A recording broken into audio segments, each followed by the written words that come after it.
मैंने कल ही एक नई गाड़ी खरीदी और उसे एक चोर ने चुरा लिया और वह यहीं से भाग रहा। लेकिन जो गाड़ी चोरी की है, आज उस गाड़ी का पापड़ बनेगा।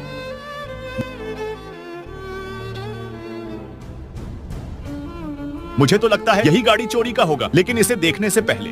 बेटा, मुझे देखकर इग्नोर मत करना। इस बार जो भी एग्जाम में अच्छे नंबरों से पास होना चाहता है, मैं उसे पास कर दूंगी। मगर मेरा भी एक काम करना होगा। तुम्हें इस वीडियो को एक लाइक और चैनल को सब्सक्राइब करना होगा और अपने 4 सच्चे मित्र को शेयर करना होगा। और मेरे बेटे जाते जाते कमेंट में जय सरस्वती माँ लिख देना। और लो, इसका तो पापड़ ही बन गया।